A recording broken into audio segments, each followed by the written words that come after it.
국민연금이 매달 167만 원 안팎으로 들어오기 시작하면 그냥 연금이 늘었다고만 보면 안 됩니다. 자녀 직장 건강보험에 피부양자로 올라가 있던 분은 이 숫자 때문에 지역가입자로 바뀔 수 있습니다.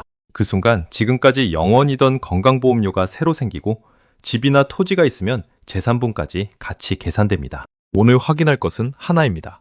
국민연금이 내 통장에 들어오는 순간 세금과 건강보험료와 기초연금이 각각 어떤 기준으로 움직이는지입니다. 끝까지 들으시면 조기 수령이든 정상 수령이든 연기 수령이든 월 연금액만 보고 결정하는 실수를 줄일 수 있습니다. 먼저 머릿속에 세 칸을 그려보겠습니다. 첫째 칸은 세금입니다. 둘째 칸은 건강보험료입니다. 셋째 칸은 기초연금입니다. 국민연금은 이 세 칸에 모두 걸릴 수 있습니다. 반대로 기초연금은 세금과 건강보험료에서는 훨씬 조용하게 지나갑니다. 이 차이를 모르고 둘 다 그냥 연금이라고 묶어버리면 은퇴 후 생활비 계산이 처음부터 흔들립니다.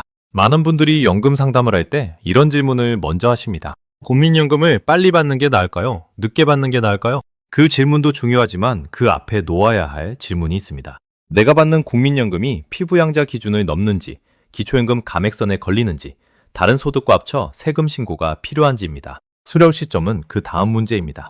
월액이 조금 늘거나 줄어드는 것만 보면 계산이 단순해 보입니다. 하지만 실제 생활에서는 통장 입금액, 건강보험료 고지서, 기초연금 입금액이 한 달 안에서 같이 움직입니다. 국민연금 예상액 화면에는 그 세 가지가 한꺼번에 보이지 않습니다. 그래서 오늘은 어려운 법 이름보다 생활 숫자로 보겠습니다. 167만 원, 50%, 52만 4,550원. 이 세 숫자만 먼저 붙잡으면 됩니다. 167만 원은 피부양자 기준을 볼 때 중요한 숫자입니다. 50%는 지역가입자 보험료를 계산할 때 연금 소득이 반영되는 비율입니다. 52만 4,550원은 2026년 기준으로 기초연금 연계감액 가능성이 시작되는 국민연금 월액입니다. 이 숫자들이 무섭다는 뜻은 아닙니다. 숫자를 모르고 넘어가면 선택지가 좁아진다는 뜻입니다. 알고 있으면 미리 확인하고 공단에 물어보고 부부 기준까지 맞춰볼 수 있습니다. 국민연금을 받는다는 말부터 정확히 나눠보겠습니다. 국민연금은 노후에 매달 들어오는 돈이지만 세법에서는 공적 연금 소득으로 봅니다. 특히 2002년 이후에 낸 보험료에 대응하는 노령연금은 과세 대상이 될 수 있습니다. 예전에 보험료를 낼 때 소득공제를 받은 부분이 있었기 때문에 받을 때 다시 세금 계산표 안으로 들어오는 구조입니다. 그렇다고 국민연금만 받으면 세금이 크게 나온다고 겁먹을 필요는 없습니다. 국세청 계산 구조에는 연금 소득공제가 있습니다. 총 연금액이 350만 원 이하이면 그 금액은 전액 공제됩니다. 700만 원 이하 구간, 1,400만 원 이하 구간, 그 이상 구간마다 공제 방식이 다릅니다. 공제 한도는 연 900만 원입니다. 이 공제 때문에 국민연금 하나만 받는 분은 실제 세부담이 아주 작거나 없을 수 있습니다. 문제는 다른 소득이 함께 있을 때입니다. 이자, 배당, 사업소득, 근로소득, 임대소득이 있으면 이야기가 달라집니다. 국민연금 자체만 보면 조용한데 다른 소득과 한 바구니에 담기면서 5월 종합소득세 신고가 필요해질 수 있습니다. 그래서 세금 칸에서 봐야 할 첫 질문은 세금을 얼마나 내느냐가 아닙니다. 내 국민연금 중 과세 대상이 되는 부분이 얼마인지, 그리고 다른 소득이 있는지입니다. 국민연금공단은 매달 간이세액으로 원천 징수를 하고 다음해 1월에 연말정산을 합니다. 국민연금만 있는 분은 대체로 그 과정에서 정리가 됩니다.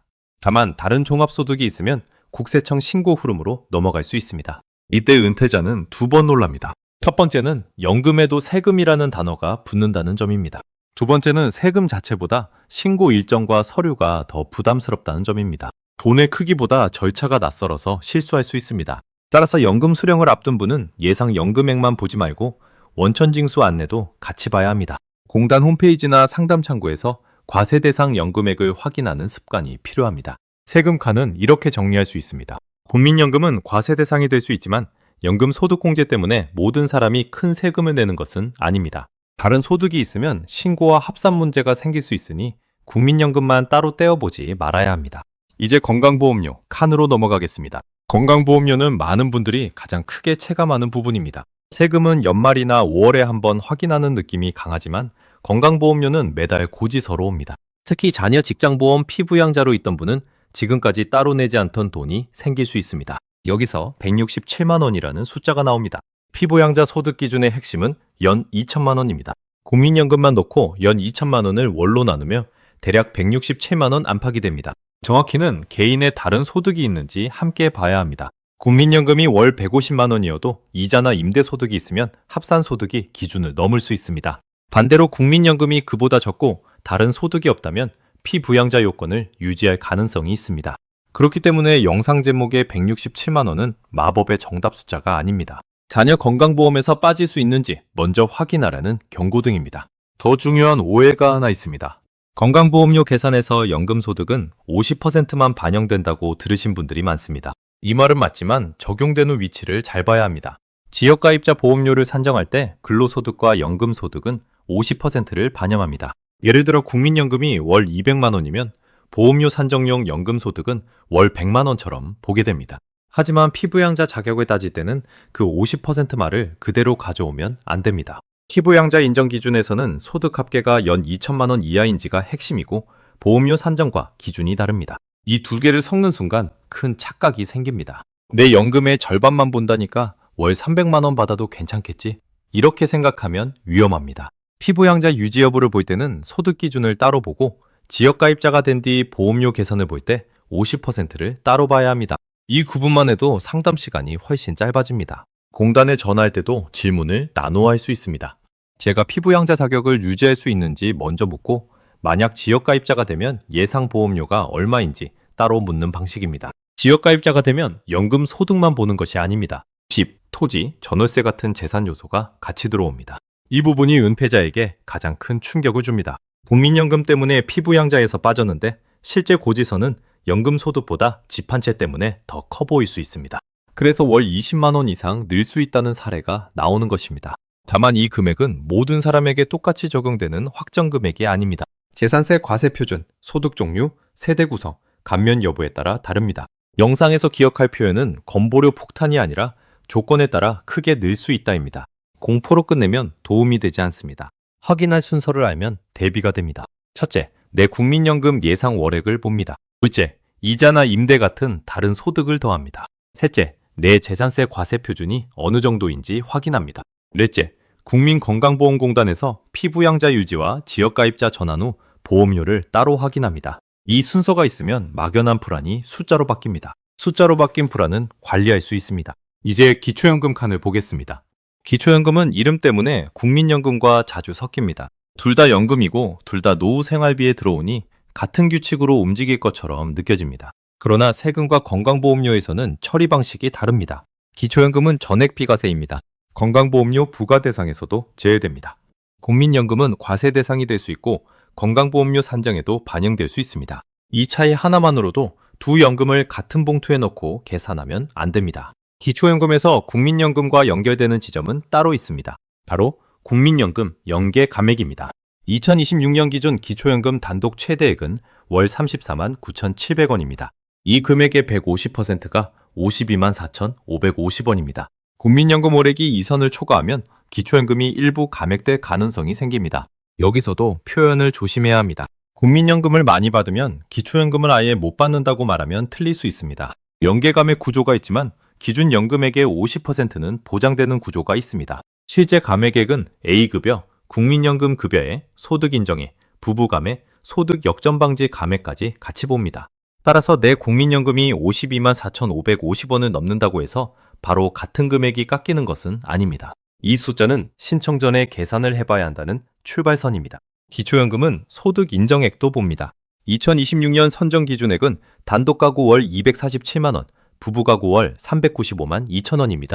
이 기준은 단순 월급이나 연금액만 뜻하지 않습니다. 소득과 재산을 일정 방식으로 환산한 소득 인정액입니다. 그래서 집이 있는 분, 금융재산이 있는 분, 배우자 소득이 있는 분은 기초연금 신청 전에 예상 계산을 해봐야 합니다. 기초연금 부부 감액도 있습니다. 부부가 모두 기초연금을 받으면 현행 기준으로 각각 20% 감액됩니다.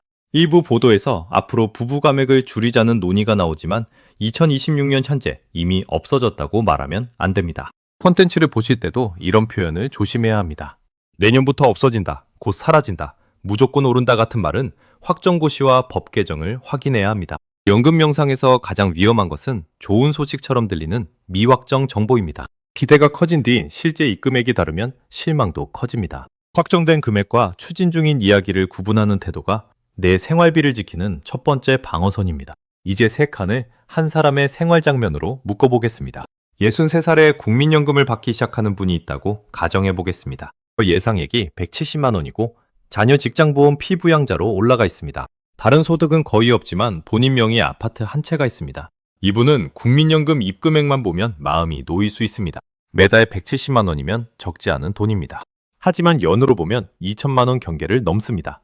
피부양자 자격에서 빠질 가능성을 확인해야 합니다. 지역가입자가 되면 보험료 산정에서 연금소득 50%만 반영되더라도 재산분이 같이 붙습니다. 그때 고지서가 생각보다 커질 수 있습니다. 동시에 기초연금을 신청한다면 국민연금 월액이 연계 감액선보다 높기 때문에 감액 가능성도 봐야 합니다. 세금은 국민연금만 있으면 큰 부담이 아닐 수 있지만 이자 소득이나 임대 소득이 있으면 신고 흐름을 확인해야 합니다. 이 장면에서 핵심은 170만 원을 받으면 손해라는 말이 아닙니다.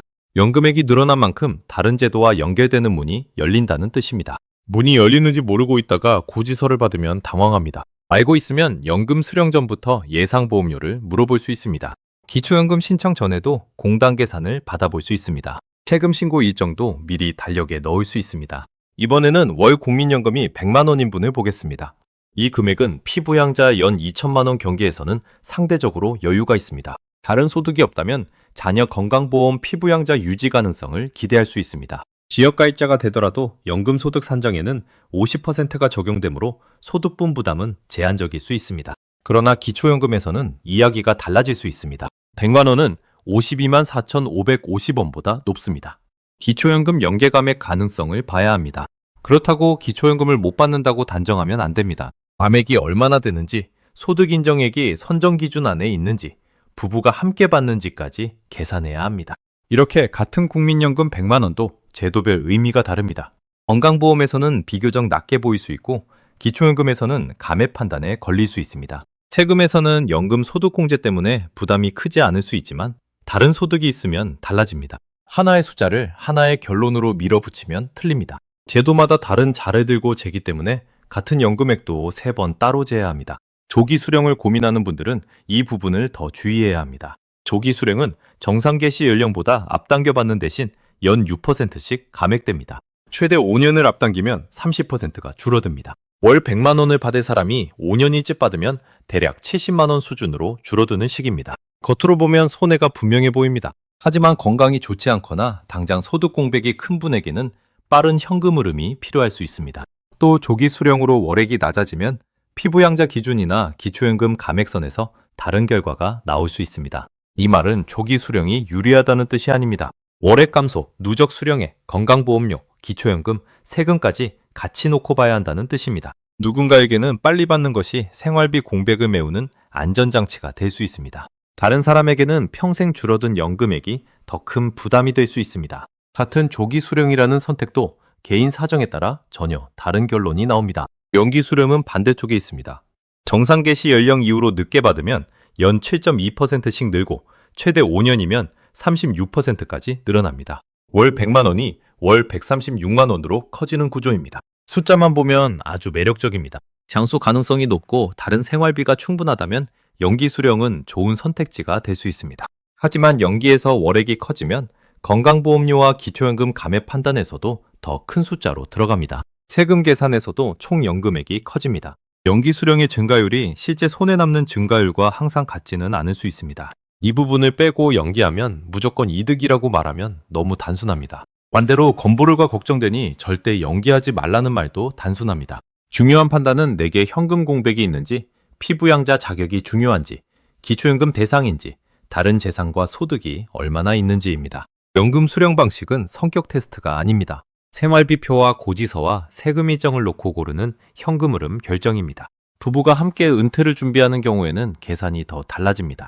한 사람의 국민연금만 보는 것이 아니라 부부의 소득과 재산을 같이 봐야 합니다. 기초연금 선정 기준액도 단독 가구와 부부 가구가 다릅니다. 2026년 단독 기준은 월 247만 원이고 부부 기준은 월 395만 2천 원입니다. 부부가 둘 다 기초연금을 받으면 각각 20% 감액되는 규칙도 있습니다. 남편 국민연금이 많고 아내 국민연금이 적은 집, 반대로 아내가 임대소득을 가진 집, 금융소득이 한쪽 명의로 몰린 집은 결과가 다릅니다. 자녀 건강보험 피부양자도 부부 중 한 사람의 소득 초과가 배우자에게 영향을 줄 수 있는 규정이 있습니다. 그래서 부부는 따로따로 상담받기보다 가구 전체 자료를 들고 확인하는 편이 낫습니다. 내 연금만 보면 유지되는 것 같아도 배우자 소득과 합쳐지면 기준을 넘을 수 있습니다. 반대로 한쪽만 보고 포기했는데 부부 전체로 보면 신청 가능성이 남아있을 수도 있습니다. 은퇴 후에는 명의와 세대와 부양관계가 돈의 흐름을 바꿉니다. 이런 이야기를 하면 복잡해서 피하고 싶어집니다. 그러나 피한다고 사라지는 규칙은 아닙니다. 고지서가 온 뒤에는 선택지가 줄어듭니다. 고지서가 오기 전에 확인하면 조정할 수 있는 질문이 남습니다. 예를 들어 피부양자 자격을 유지할 수 있는지, 지역가입자가 된다면 첫 고지서가 언제 나오는지, 감면 특례가 있는지 물어볼 수 있습니다. 기초연금도 신청 시점, 필요 서류, 예상 감액액을 미리 확인할 수 있습니다. 세금도 공정연금 원천징수와 다른 소득 신고 여부를 나눠볼 수 있습니다. 이제 비과세 종합저축 이야기도 짚고 가겠습니다. 65세 이상이면 누구나 비과세 종합저축을 새로 만들 수 있다고 기억하신 분들이 많습니다. 2026년 신규 가입 기준에서는 65세 이상이라는 나이만으로 충분하지 않을 수 있습니다. 기초연금 수급자 요건이 중요해졌습니다. 기존 가입분은 가입 시점과 만기 조건을 따로 봐야 하지만 새로 가입하려는 분은 거래 금융기관에 반드시 확인해야 합니다. 이 내용은 국민연금과 직접 같은 제도는 아닙니다. 하지만 은퇴자의 생활비표에서는 같이 움직입니다. 기초연금 수급 여부가 이자 세금을 아끼는 통로와 연결될 수 있기 때문입니다. 작은 이자라도 노후에는 소중합니다. 예금이자가 생활비 보조 역할을 하는 분에게 비과세 여부는 실제 통장 잔액을 바꿉니다. 따라서 기초연금은 단순히 매달 받는 30만 원대 돈만 의미하지 않습니다. 다른 절세제도와 연결되는 자격표가 될 수 있습니다. 다만 여기서도 과장하면 안 됩니다. 기초연금을 받으면 모든 절세가 해결된다는 말은 아닙니다. 비과세 종합저축은 가입 한도, 신규 가입 가능 여부, 기존 가입 유지 여부, 금융기관 실무 안내를 같이 봐야 합니다. 금융상품은 약관과 시점이 중요합니다. 연금 수령 전후로 은행에 갈 일이 있다면 기초연금 수급 자격과 비과세 종합저축 신규 가입 가능 여부를 함께 물어보는 정도가 현실적인 행동입니다. 이번 영상에서 가장 조심해야 할 말은 3가지입니다. 첫째, 국민연금을 받으면 무조건 건강보험료 폭탄이라는 말입니다. 조건에 따라 보험료가 크게 늘 수 있지만 모든 사람에게 같은 금액이 나오는 것은 아닙니다. 둘째, 국민연금이 많으면 기초연금을 아예 못 받는다는 말입니다. 연계감의 가능성은 있지만 최소 보장 구조와 개인 산식이 있습니다. 셋째, 연기 수령이나 저기 수령 중 하나가 모든 사람에게 정답이라는 말입니다. 수명, 생활비 공백, 건강보험 자격, 기초연금 대상 여부, 다른 소득이 함께 들어가야 합니다. 노후돈 문제는 극단적인 문장이 잘 퍼집니다. 무조건, 절대, 폭탄, 비법 같은 단어가 눈에 잘 들어옵니다. 하지만 실제 상담 창구에서는 그런 단어가 계산을 대신해주지 않습니다. 계산을 대신해주는 것은 자료입니다. 국민연금 예상월액, 다른 소득 내역, 재산세 과세 표준, 배우자 자료, 기초연금 신청 가능성, 건강보험 피부양자 여부입니다. 이 6가지가 있으면 공단 상담도 훨씬 정확해집니다. 종이에 적어도 좋고 휴대전화 메모장에 적어도 좋습니다. 첫 줄에는 내 국민연금 예상월액을 씁니다. 두 번째 줄에는 다른 소득을 씁니다. 이자, 임대, 근로, 사업소득을 따로 적습니다. 세 번째 줄에는 자녀 건강보험 피부양자인지 여부를 씁니다. 네 번째 줄에는 집이나 토지의 재산세 과세 표준을 확인해 둡니다. 다섯 번째 줄에는 기초연금 신청 대상인지 적습니다. 여섯 번째 줄에는 배우자의 연금과 소득을 적습니다. 이렇게 해놓고 국민건강보험공단에는 피부양자와 예상보험료를 묻습니다. 국민연금공단에는 예상연금액, 조기수령, 연기수령, 과세대상 연금액을 묻습니다. 주소지 행정복지센터나 복지로 안내에서는 기초연금 신청과 소득인정액을 확인합니다. 국세청이나 세무 전문가에게는 다른 소득이 있을 때 종합소득세 신고가 필요한지 묻습니다. 질문을 기관별로 나누면 답도 선명해집니다. 한 기관의 모든 것을 물으려 하면 답이 흐려질 수 있습니다. 건강보험공단은 건강보험을 가장 잘합니다. 국민연금공단은 국민연금 수급과 과세 자료를 안내합니다. 기초연금은 복지행정 흐름과 연결됩니다. 세금 신고는 국세청과 세무 전문가의 영역입니다. 이 구분을 아는 것만으로도 잘못된 유튜브 댓글이나 주변 말에 덜 흔들립니다. 주변에서 누가 이런 말을 할 수 있습니다. 내 친구는 국민연금 받는데 건보료 하나도 안 올랐다더라? 그 말이 거짓이라는 뜻은 아닙니다. 그 친구는 피부양자 기준을 넘지 않았거나 재산이 적거나 다른 소득이 없었을 수 있습니다. 또 누군가는 이렇게 말합니다. 나는 연금 받자마자 고지서가 크게 늘었다. 그 말도 사실일 수 있습니다. 그분은 소득 기준을 넘고 제3분 보험료가 붙었을 가능성이 있습니다. 두 사례가 서로 싸울 필요가 없습니다. 조건이 다르면 결과가 다릅니다. 연금 이야기가 어려운 이유는 바로 여기에 있습니다. 사례는 생생하지만 내 계산표가 아닙니다. 내 계산표를 만들기 전까지는 남의 경험을 방향 참고 정도로만 보아야 합니다. 댓글 한 줄보다 내 자료 한 장이 더 중요합니다. 이제 첫 번째 큰 기준인 167만 원을 다시 보겠습니다.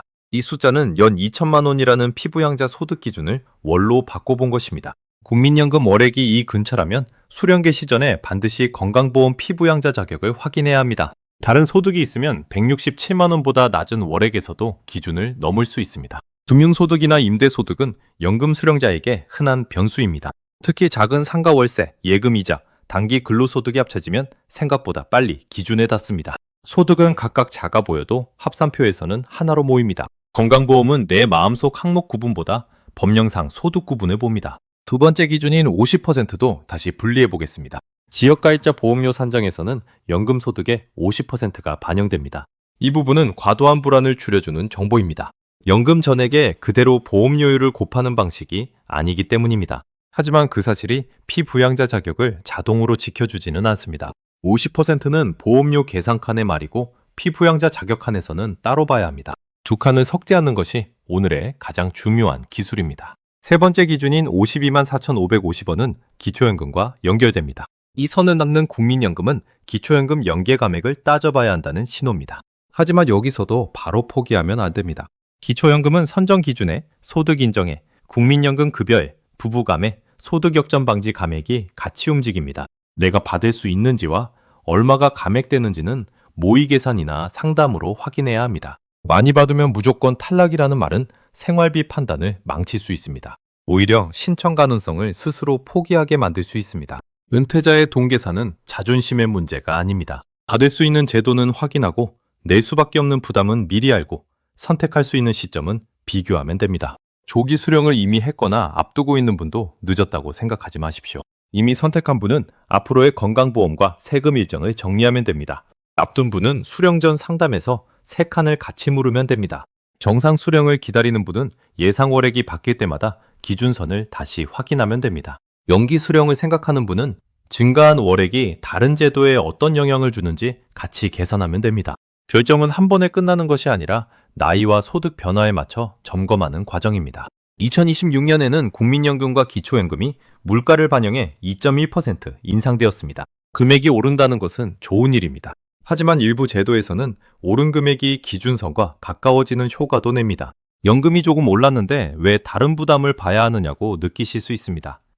그 이유는 은퇴 후 현금 흐름이 총액보다 실수령액으로 결정되기 때문입니다. 통장에 들어온 돈에서 건강보험료가 나가고 세금 정산이 있고 기초연금 입금액이 정해집니다. 생활비는 발표된 총액이 아니라 남은 돈으로 씁니다. 장바구니를 들고 시장에 가는 날 필요한 것은 제도 설명서가 아니라 실제 쓸 수 있는 금액입니다. 그래서 이 영상의 목표도 더 많이 받는 방법 하나를 찍어주는 것이 아닙니다. 내가 받을 돈과 나갈 돈을 같은 달력 위에 올려놓는 것입니다. 연금 입금일, 건강보험료 납부일, 기초연금 입금일, 세금 신고 기간을 한 장에 적으면 흐름이 보입니다. 그 흐름이 보이면 불안이 줄어듭니다. 불안이 줄어들면 무리한 선택을 피할 수 있습니다. 예를 들어 당장 현금이 필요하지 않은데 주변 말만 듣고 조기 수령을 서두르는 일을 줄일 수 있습니다. 반대로 생활비 공백이 큰데 연기 수령이 좋다는 말만 믿고 버티다 빚을 내는 일도 피할 수 있습니다. 정답은 남의 표에 있지 않고 내 월별 현금 흐름에 있습니다. 이제 실제 확인 순서를 짧게 잡아보겠습니다. 첫 번째 확인은 국민연금 예상월액입니다. 국민연금공단에서 정상수령, 조기수령, 연기수령별 예상액을 비교합니다. 두 번째 확인은 건강보험 피부양자 자격입니다. 자녀 직장보험에 올라가 있다면 연 2천만 원 소득 기준과 재산 기준을 함께 봅니다. 세 번째 확인은 지역가입자 전환 시 예상 보험료입니다. 연금소득 50% 반영과 재산분을 같이 넣어 물어봅니다. 네 번째 확인은 기초연금입니다. 52만 4,550원 기준선과 소득 인정의 부부 감액을 같이 봅니다. 다섯 번째 확인은 세금입니다. 국민연금 외에 다른 종합소득이 있는지, 5월 신고가 필요한지 점검합니다. 여섯 번째 확인은 금융상품입니다. 비과세 종합저축 신규 가입 가능 여부처럼 기초연금 수급 자격과 연결되는 절세 통로를 확인합니다. 이 6가지는 어려운 공식이 아니라 질문 목록입니다. 상담 창구에 가서 이 순서대로 묻는 것만으로도 큰 도움이 됩니다. 혼자 계산하다 막히면 공단의 답을 받아 적으십시오. 통화 날짜와 상담 내용을 적어두면 나중에 다시 확인하기 쉽습니다. 배우자와 함께 보는 분은 각자 자료를 따로 준비하고 마지막에 가구 기준으로 합쳐보십시오. 자녀에게 도움을 받는 분은 자녀가 대신 결정하지 않게 하십시오. 자녀는 조회와 정리를 도울 수 있지만 생활비를 쓰는 사람은 부모님 본인입니다. 내가 이해한 상태에서 선택해야 나중에 후회가 적습니다. 연금은 한 번 신청하면 되돌리기 어려운 결정이 많습니다. 그래서 신청 버튼을 누르기 전에 1시간이 중요합니다. 그 1시간에 세금, 건강보험료, 기초연금 질문을 같이 던지면 몇 년 동안의 현금 흐름이 달라질 수 있습니다. 오늘 나온 숫자를 다시 생활말로 바꾸겠습니다. 167만 원은 건강보험 피부양자 경고등입니다. 50%는 지역가입자 보험료 계산에서 쓰는 반영률입니다. 이 금액은 기초연금이 깎일 수 있는지 확인해보는 출발점입니다. 34만 9,700원은 2026년 기초연금 단독 최대액입니다. 7.19%는 2026년 건강보험료율입니다. 13.14%는 건강보험료에 붙는 장기요양 보험료율입니다. 이 숫자들을 다 외울 필요는 없습니다. 내 자료를 들고 상담할 때 어디를 봐야 하는지 알면 됩니다. 연금 수령을 앞둔 분에게 가장 좋은 태도는 겁먹는 것도 아니고 무시하는 것도 아닙니다. 기준선을 확인하고 내 조건을 넣어보고 확정된 제도와 추진 중인 이야기를 분리하는 것입니다. 부부간의 축소나 기초연금 인상 논의처럼 앞으로 바뀔 수 있는 내용은 기대하되 현재 생활비표에는 확정된 기준만 넣어야 합니다. 희망은 필요하지만 고지서는 확정된 규칙대로 옵니다. 이 문장을 기억하시면 좋겠습니다. 연금은 많이 받는 것만큼 받은 뒤 무엇이 같이 움직이는지 아는 것이 중요합니다. 국민연금이 내 통장에 들어오는 순간 세금, 건강보험료, 기초연금이 동시에 말을 걸 수 있습니다. 그 말을 미리 알아듣는 사람이 생활비 계획을 덜 흔들립니다. 오늘 당장 할 일은 크지 않습니다. 국민연금 예상액을 확인하고 다른 소득을 적고 피부양자 여부를 확인하고 기초연금 가능성을 묻는 것입니다. 그 다음에는 공단과 국세청 안내를 통해 내 금액으로 다시 계산하면 됩니다. 누가 무조건 손해라고 해도 바로 믿지 마십시오. 누가 무조건 이득이라고 해도 바로 따라가지 마십시오. 내 연금액, 내 재산, 내 배우자 상황, 내 생활비, 공백이 들어간 계산표만 믿으면 됩니다. 그 계산표를 만들면 연금 수령은 막연한 두려움이 아니라 선택의 문제가 됩니다. 선택할 수 있다는 감각이 노후 돈 관리에서 가장 큰 힘입니다. 연금은 이미 지나간 직장 생활의 결과이기도 하지만 앞으로의 생활비를 조정하는 도구이기도 합니다. 세금과 건강보험료와 기초연금 기준을 함께 보면 같은 연금도 더 차분하게 쓸 수 있습니다. 조금 더 현실적인 장면으로 들어가 보겠습니다. 첫 번째 집은 남편이 국민연금 180만 원을 받고 아내는 기초연금을 신청하려는 집입니다. 두 분은 자녀 직장보험 피부양자로 오래 지냈습니다. 처음에는 국민연금이 늘어난 것이 반가웠습니다. 하지만 연간으로 계산하니 국민연금만으로 2천만 원 기준을 넘습니다. 이 집에서 제일 먼저 확인할 것은 기초연금이 아니라 건강보험 피부양자 자격입니다. 피부양자에서 빠지는 순간 부부의 건강보험 자격과 보험료 흐름이 바뀔 수 있기 때문입니다. 그 다음에는 아파트 재산세 과세 표준을 봐야 합니다. 공시가격이 아니라 건강보험에서 보는 재산 기준이 무엇인지 확인해야 합니다. 마지막으로 아내의 기초연금 신청 가능성과 남편 국민연금 때문에 생길 수 있는 연계 감액을 봅니다. 이 순서를 거꾸로 하면 헷갈립니다. 기초연금 감액만 붙잡고 있다가 건강보험료 고지서를 놓칠 수 있습니다. 건강보험료만 걱정하다가 기초연금 신청 자체를 포기할 수도 있습니다. 부부집에서는 순서가 곧 돈입니다. 두 번째 집은 혼자 사는 분이고 국민연금 월 90만 원을 받습니다. 이분은 작은 예금이자가 있고 가끔 단기 근로를 합니다. 국민연금만 보면 피부양자 기준에서 멀어 보입니다. 그러나 다른 소득을 합치면 사정이 바뀔 수 있습니다. 특히 이자 소득은 스스로 작다고 느껴도 연간 합산표에서는 분명한 숫자로 잡힙니다. 단기 근로소득도 일시적인 돈처럼 느껴지지만 신고 자료에는 남습니다. 이분에게 필요한 질문은 국민연금 월액이 크냐 작냐가 아닙니다. 올해 전체 소득 합계가 얼마로 잡히는지입니다. 국민연금이 낮아도 다른 소득과 만나는 순간 기준에 가까워질 수 있습니다. 반대로 다른 소득이 없다면 국민연금 90만 원만으로 과도한 걱정을 할 필요는 적습니다. 생활 장면을 보면 판단이 부드러워집니다. 무서운 제도가 아니라 확인할 항목이 보이기 때문입니다. 세 번째 집은 연기 수령을 고민하는 부부입니다. 지금 생활비는 퇴직금과 예금으로 버틸 수 있어서 국민연금을 늦게 받으려 합니다. 연기하면 월액이 커지는 장점이 있습니다. 하지만 몇 년 뒤 월액이 커진 상태에서 기초연금을 신청하면 감액 가능성도 같이 커집니다. 건강보험 피부양자 자격도 그때의 연금액과 다른 소득으로 다시 판단됩니다. 이 집은 지금 당장 보험료가 없다는 사실만 보면 안 됩니다. 연기 후 첫 수령 연도의 현금 흐름을 미리 그려야 합니다. 늦게 받아서 월액이 커지는 것은 좋은데 그 증가분이 어느 정도까지 실제 생활비로 남는지 봐야 합니다. 연기 수령은 장기전입니다. 따라서 5년 뒤 제도와 건강 상태와 배우자 상황까지 완벽히 알 수는 없습니다. 그럴수록 확정된 현재 기준으로 민감도를 보는 것이 좋습니다. 월액이 100만 원일 때, 130만 원일 때, 150만 원일 때 건강보험과 기초연금 질문이 어떻게 달라지는지 비교합니다. 정확한 미래 예언은 불가능해도 어떤 기준선을 넘을 때 무엇을 물어봐야 하는지는 알 수 있습니다. 은퇴 준비에서 완벽한 답보다 좋은 것은 질문을 놓치지 않는 것입니다. 이쯤에서 많은 분이 마음속으로 묻습니다. 그럼 국민연금은 적게 받는 게 나은 거냐고 말입니다. 그렇게 결론 내리면 안 됩니다.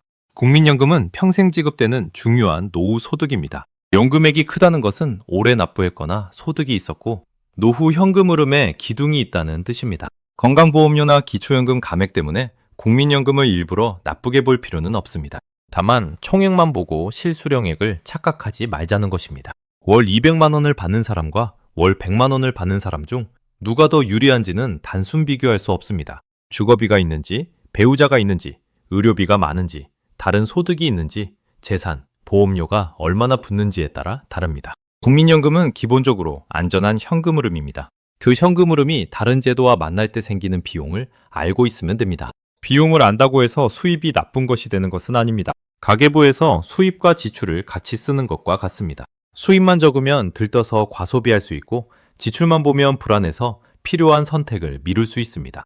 둘을 같이 보아야 균형이 맞습니다. 연금도 마찬가지입니다. 이제 세금 칸을 조금 더 생활적으로 풀어보겠습니다. 국민연금 세금은 많은 분들이 생각하는 것보다 차분한 편일 수 있습니다. 국민연금공단이 매월 원천 징수를 하고 다음해 1월에 연말정산을 하는 구조가 있기 때문입니다. 공적연금만 있는 분은 별도 신고 없이 끝나는 경우가 많습니다. 그런데 5월이 되면 주변에서 종합소득세 신고하라는 문자를 받았다는 이야기가 들립니다. 그때 나도 신고해야 하나 불안해집니다. 판단은 간단히 시작하면 됩니다. 국민연금 외에 사업소득, 근로소득, 이자배당, 기타소득, 임대소득이 있는지 봅니다. 있다면 그 소득의 종류와 금액에 따라 신고 여부가 달라집니다. 없다면 국민연금공단 정산으로 끝나는지 확인하면 됩니다. 세금이 무섭다고 연금 수령을 미루는 것은 좋은 출발이 아닙니다. 먼저 과세 대상 연금액과 공제 구조를 확인해야 합니다. 연금 소득 공제는 은퇴자의 부담을 줄이는 장치입니다. 총 연금액 전체가 바로 과세 표준이 되는 것이 아닙니다. 공제 후 남은 연금 소득 금액에서 인적 공제 등도 반영될 수 있습니다. 그래서 월 100만 원을 받는다고 곧바로 월 100만 원 전체에 세율을 곱하는 식으로 생각하면 안 됩니다. 세금은 검낼 대상이 아니라 계산 구조를 확인할 대상입니다. 물론 다른 소득이 큰 분은 다릅니다. 임대소득이 있거나 사업을 계속하는 분은 국민연금이 작은 조각처럼 보여도 전체 과세표 안으로 들어갑니다. 그때는 세무 전문가에게 물어보는 것이 낫습니다. 유튜브 영상 하나로 신고 여부를 결정하지 마십시오. 일반 정보와 개인 세무 판단은 다릅니다. 이 차이를 지키는 것이 내 돈을 지키는 길입니다. 건강보험료 칸에서도 상담 질문을 더 구체적으로 만들어 보겠습니다. 공단에 전화해서 제 건보료가 얼마나 나오나요? 라고만 물으면 답이 막힐 수 있습니다. 자료가 부족하면 정확한 계산을 하기 어렵기 때문입니다. 먼저 이렇게 묻는 편이 좋습니다. 제가 자녀 직장보험 피부양자인데 국민연금 수령 후 소득 요건을 넘는지 확인하고 싶습니다. 그 다음에는 국민연금 외 소득을 알려줍니다. 이자소득, 임대소득, 근로소득이 있으면 숨기지 말고 말해야 합니다. 재산세 과세 표준도 준비해두면 좋습니다. 피부양자 자격을 유지할 수 있는지 답을 받은 뒤에는 두 번째 질문으로 넘어갑니다. 만약 지역가입자로 전환되면 예상 보험료가 어느 정도인지 알고 싶습니다. 이때 연금 소득 50% 반영과 재산분을 함께 봐달라고 말합니다. 두 질문을 나누면 상담 내용이 훨씬 명확해집니다. 피부양자 여부는 자격 문제입니다. 지역가입자 보험료는 금액 문제입니다. 자격과 금액을 한 문장에 섞으면 서로 다른 기준이 뒤엉킵니다. 상담 내용을 들은 뒤에는 날짜를 적어두십시오. 제도는 바뀔 수 있고 본인 소득도 바뀔 수 있습니다. 몇 달 뒤 다시 확인할 때 이전 상담 기록이 있으면 비교가 쉽습니다. 기초연금 상담도 마찬가지입니다. 나는 받을 수 있나요? 라고만 묻기보다 세 가지를 나눠 묻습니다. 내 소득 인정액이 선정 기준에 관해 들어갈 가능성이 있는지, 국민연금 연계 감액이 생길 수 있는지, 부부 감액이 적용되는지입니다. 혼자 사는 분과 부부 가구는 시작 기준부터 다릅니다. 배우자가 소득이 없더라도 재산과 금융재산은 가구 기준으로 볼 수 있습니다. 부부 중 한 사람만 신청한다고 해서 완전히 한 사람만 보는 구조로 단정하면 안 됩니다. 이런 부분은 복지로 모의계산이나 행정복지센터 상담으로 확인하는 것이 좋습니다. 기초연금은 신청주의 성격이 강합니다. 예상이 될 가능성이 있는데도 지레짐작으로 포기하면 받을 수 있는 돈을 놓칠 수 있습니다. 반대로 대상이 아닌데 확정처럼 생활비표에 넣으면 실제 입금 때 실망합니다. 가능성은 상담으로 확인하고 생활비표에는 확정된 금액만 넣는 태도가 필요합니다. 유튜브 제목에서 기초연금 34만 원대라는 숫자를 보면 마음이 급해질 수 있습니다. 하지만 내 통장에 들어오는 금액은 개인 산식과 감액 규칙을 거친 뒤 정해집니다. 최대액은 최대액이고 내금액은 내금액입니다. 이 구분만 해도 불필요한 실망이 줄어듭니다. 또 하나 자주 빠지는 부분이 의료비입니다. 은퇴 후에는 건강보험료가 단순한 지출 항목만은 아닙니다. 건강보험 자격과 보험료는 병원비 부담, 장기요양보험료, 가족의 부양관계와도 감정적으로 연결됩니다. 그래서 건강보험료가 새로 생기면 단순히 돈이 아깝다는 감정보다 더 크게 다가옵니다. 자녀에게 미안한 마음, 독립했다는 허전함, 집 한 채 때문에 부담이 커졌다는 억울함이 같이 옵니다. 이 감정을 무시하면 숫자 설명이 귀에 들어오지 않습니다. 하지만 제도는 감정과 별개로 움직입니다. 그래서 감정은 인정하되 행동은 자료로 해야 합니다. 부담이 커질 수 있다는 사실을 인정하고 예상 보험료를 받아보고 생활비표를 다시 짜는 쪽으로 가야 합니다. 돈 이야기를 자녀와 나눌 때도 표현을 조심하면 좋습니다. 나 때문에 네 보험에서 빠지게 됐다고 미안해할 필요는 없습니다. 국민연금을 받으면서 자격이 바뀌는 것은 제도상 자연스러운 일일 수 있습니다. 대신 가족이 함께 확인할 것은 보험료가 얼마가 되는지, 부모님의 월 생활비가 어떻게 바뀌는지입니다. 감정적 부담을 줄이고 숫자를 함께 보면 대화가 덜 거칠어집니다. 자녀 입장에서도 부모님의 연금 수령액만 보고 안심하면 안 됩니다. 연금이 들어오니 괜찮겠지 생각했는데 건강보험료와 기초연금 감액과 세금 일정이 겹치면 실제 여유가 줄 수 있습니다. 가족이 도와줄 수 있는 가장 좋은 방식은 대신 결정하는 것이 아니라 자료를 같이 모아주는 것입니다. 공단 앱 로그인, 예상연금액 조회, 재산세 과세 표준 확인, 상담 전화 메모를 도와주면 충분합니다. 최종 선택은 부모님이 이해하고 해야 합니다. 이제 월 생활비표를 실제로 어떻게 고치는지 보겠습니다. 왼쪽에는 들어오는 돈을 씁니다. 국민연금, 기초연금 예상액, 퇴직연금, 개인연금, 이자소득, 임대소득을 나눕니다. 오른쪽에는 나가는 돈을 씁니다. 건강보험료, 장기요양보험료, 소득세 정상 가능액, 주거비, 의료비, 식비, 통신비를 적습니다. 가운데에는 기준선을 표시합니다. 피부양자연 2천만 원, 기초연금 감액선, 기초연금 선정기준액, 부부 감액 여부를 표시합니다. 이렇게 쓰면 한눈에 보입니다. 국민연금이 늘면 왼쪽만 커지는 것이 아니라 오른쪽과 가운데 기준선도 같이 움직일 수 있습니다. 이 표를 매년 한 번만 갱신해도 큰 도움이 됩니다. 연금액은 물가에 따라 바뀔 수 있고 보험료율도 바뀔 수 있으며 배우자 소득이나 재산도 변할 수 있습니다. 특히 2026년처럼 보험료율과 기초연금 기준액을 새로 확인해야 하는 해에는 업데이트가 필요합니다. 생활비표는 한 번 만들고 끝나는 문서가 아닙니다. 은퇴 후에도 매년 점검하는 작은 지도입니다. 지도 없이 길을 걸어도 도착할 수는 있습니다. 하지만 갈림길에서 불안이 커집니다. 연금과 세금과 건강보험료는 갈림길이 많은 길입니다. 작은 지도 하나가 마음을 훨씬 편하게 합니다. 마지막으로 잘못된 정보에 흔들리지 않는 기준을 드리겠습니다. 첫째, 출처가 공단인지 정부 부처인지 법령인지 확인합니다. 둘째, 기준일이 언제인지 봅니다. 셋째, 확정인지 추진인지 구분합니다. 넷째, 내 조건에 적용되는지 확인합니다. 다섯째, 금액을 단정하는 콘텐츠는 개인별 예외를 설명하는지 봅니다. 이 5가지를 통과하지 못하면 바로 믿지 않는 편이 좋습니다. 특히 연금 콘텐츠는 조회수를 위해 불안을 크게 말하기 쉽습니다. 무서운 말은 기억에 오래 남지만 정확한 행동으로 이어지지 않으면 도움이 되지 않습니다. 좋은 정보는 겁을 주고 끝나지 않습니다.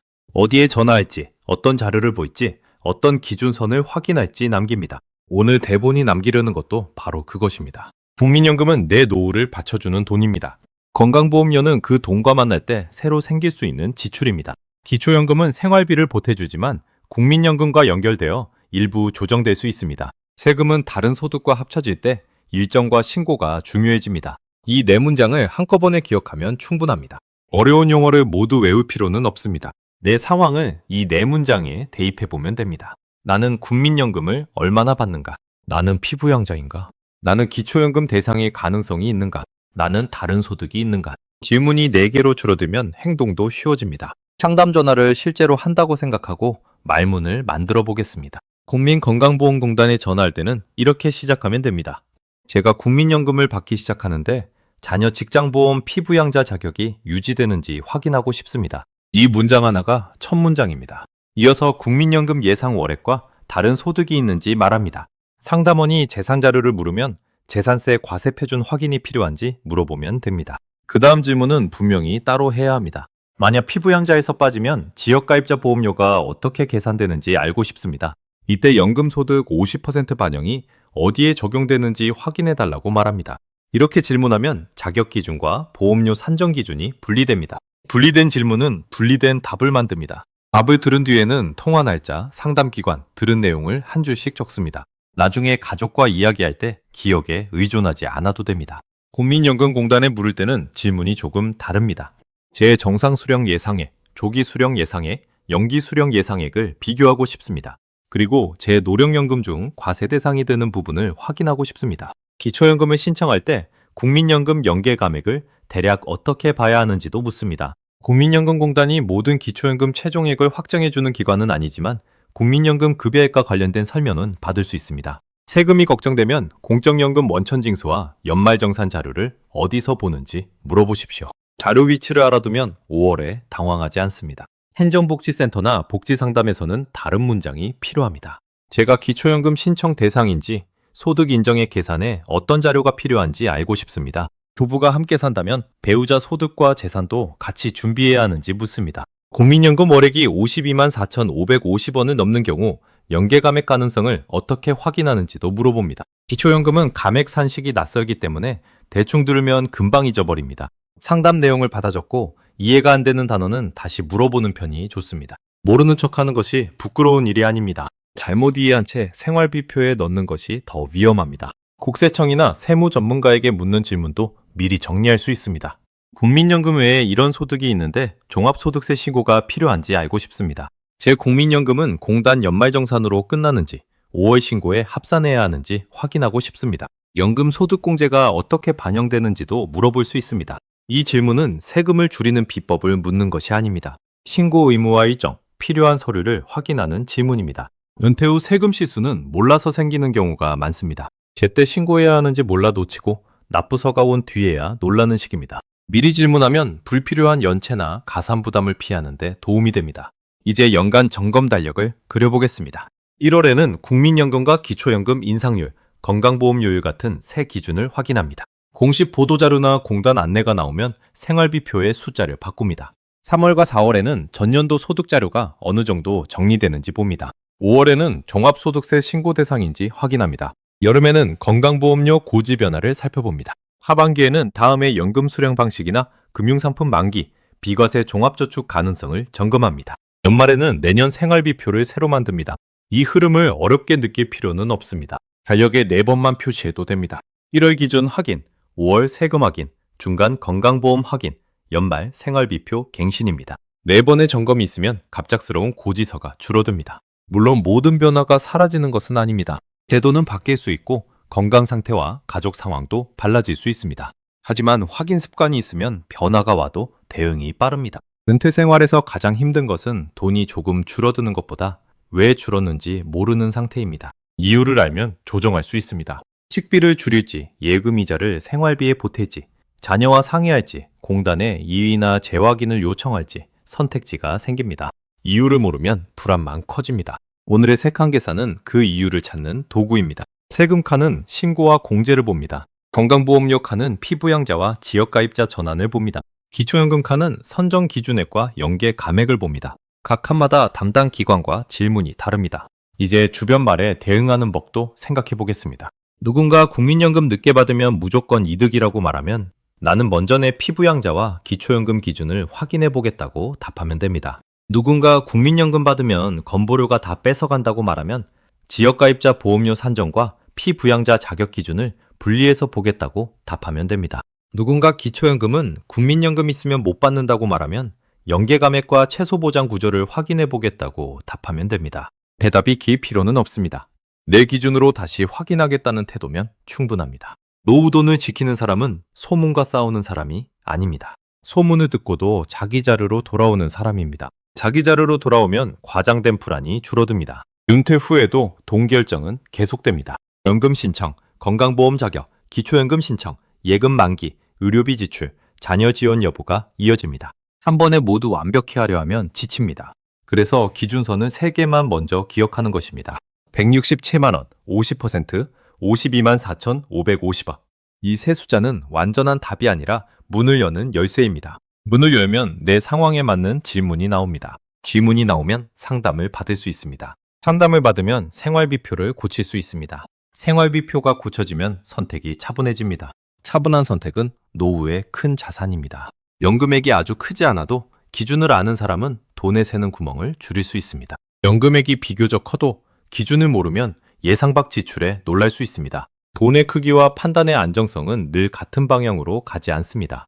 적은 돈도 잘 배치하면 생활이 안정됩니다. 큰 돈도 제도 연계를 놓치면 체감 여유가 줄어듭니다. 그래서 오늘 이야기는 국민연금을 두려워하자는 이야기가 아닙니다.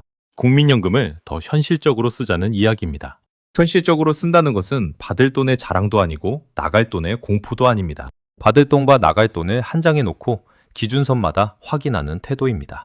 이 태도가 있으면 정책 변화 뉴스도 다르게 들립니다.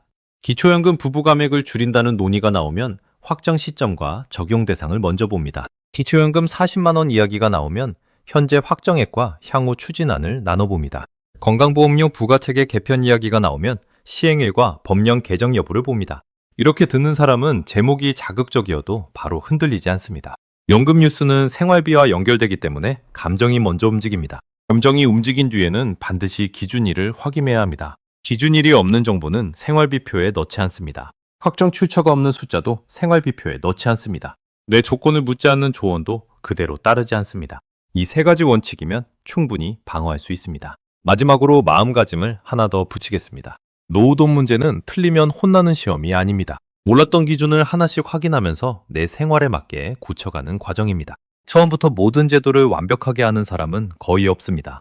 공단 직원도 자기 담당 영역이 있고 세무 전문가는 세금 영역이 있으며 복지 상담은 기초연금 흐름에 강합니다. 한 사람이 모든 답을 한 번에 주지 않는다고 실망할 필요는 없습니다. 내가 질문을 나누어 들고 가면 됩니다. 오늘 들은 내용을 가족에게 설명할 때도 어렵게 말하지 마십시오. 국민연금을 받으면 세 군데가 같이 움직일 수 있다고 말하면 됩니다. 세금은 다른 소득이 있는지 보고, 건강보험료는 피부양자와 지역가입자를 나누어 보고, 기초연금은 감액성과 선정 기준을 본다고 말하면 됩니다. 그 정도면 대화가 시작됩니다. 대화가 시작되면 자료를 모을 수 있습니다. 자료가 모이면 선택을 미룰지, 신청할지, 다시 상담할지 결정할 수 있습니다. 혹시 이미 국민연금을 받고 있는데 오늘 내용을 처음 들었다면 늦었다고 생각하지 않아도 됩니다. 이미 받는 분은 지금 기준으로 점검하면 됩니다. 현재 건강보험 자격이 무엇인지 확인하고 기초연금 대상 가능성이 있는지 보고 올해 세금 신고가 필요한지 살피면 됩니다. 이미 지나간 선택을 후회하는 것보다 앞으로의 고지서와 입금액을 정리하는 편이 훨씬 실용적입니다. 아직 수령 전이라면 더 좋습니다. 신청 전 상담에서 3칸을 같이 확인하면 됩니다. 정상 수령 예상액만 보던 화면에 건강보험과 기초연금 질문을 추가하는 것입니다. 그 작은 추가 질문이 몇 년 뒤 생활비 차이를 만들 수 있습니다.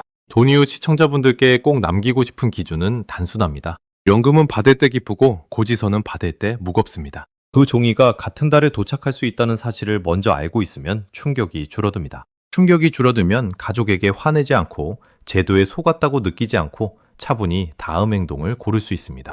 은퇴 후 돈 관리는 기술보다 흔들리지 않는 기술에 가깝습니다. 기준선을 알고 출처를 확인하고 내 조건을 넣어보는 사람이 덜 흔들립니다. 국민연금과 기초연금은 노후의 적이 아닙니다. 건강보험료와 세금도 무조건 피해야 할 적이 아닙니다. 다만 서로 연결되는 방식이 있으니 그 연결을 모른 채 수령액만 보면 안 됩니다. 내 통장에 들어오는 돈과 내 통장에서 빠져나가는 돈을 같은 눈높이로 보는 것.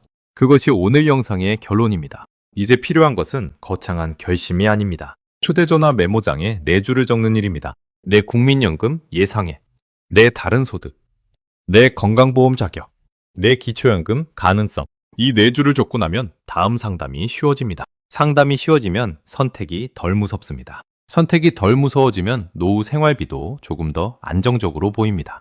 나이가 들수록 돈 관리는 더 단순해야 합니다. 복잡한 제도를 다 외우는 방식은 오래가지 못합니다. 대신 기준선을 적어두고 바뀐 해마다 다시 확인하는 방식이 오래갑니다. 오늘 만든 내줄 메모를 냉장고 옆에 붙여도 좋고 휴대전화 사진으로 저장해도 좋습니다. 상담을 받을 때마다 그 메모를 꺼내면 됩니다. 내가 무엇을 모르는지 아는 것만으로도 절반은 해결됩니다. 모르는 것을 모른 채 신청하면 고지서가 설명을 대신합니다. 고지서가 설명을 대신하면 마음이 상합니다. 신청 전에 내가 먼저 묻는다면 같은 돈 문제도 훨씬 차분하게 다룰 수 있습니다. 국민연금은 오랫동안 낸 보험료의 결과입니다. 그 결과를 제대로 쓰려면 받는 날만 기다리지 말고 받은 뒤에 연결 비용도 같이 봐야 합니다. 그 연결 비용을 확인하는 일이 바로 노후 생활비를 지키는 일입니다. 한 달에 한 번만 통장과 고지서를 같이 보십시오. 입금액만 보면 안심만 남고 고지서만 보면 불안만 남습니다. 두 장을 같이 보면 판단이 남습니다. 판단이 남으면 다음 달 행동이 달라집니다. 필요 없는 걱정은 줄이고 필요한 확인은 미루지 않게 됩니다. 노후의 안정은 대단한 비법보다 이런 작은 반복에서 만들어집니다. 오늘의 기준선도 그런 반복을 위한 도구입니다. 언제든 헷갈리면 처음 질문으로 돌아오십시오. 내 돈이 얼마 들어오고 무엇 때문에 얼마가 나가며 어떤 제도가 그 차이를 만들었는가? 이 질문 하나가 복잡한 연금 이야기를 다시 생활비 이야기로 돌려놓습니다. 그때부터 노후돈 관리는 막연한 걱정이 아니라 확인 가능한 일정이 됩니다. 이 일정이 있으면 흔들리는 뉴스 앞에서도 내 기준을 지킬 수 있습니다. 오늘은 그 첫 장을 만든 것입니다. 167만 원을 넘는지, 50%가 어디에 쓰이는지, 52만 4,550원을 넘는지부터 확인하십시오. 그 세 질문에 답하면 국민연금 수령 전략이 훨씬 선명해집니다. 확정된 숫자는 확인하고 바뀔 수 있는 정책은 단정하지 않고 개인별 금액은 공단과 전문가에게 묻는 것. 이 원칙만 지켜도 노후 생활비를 지키는 결정은 훨씬 단단해집니다.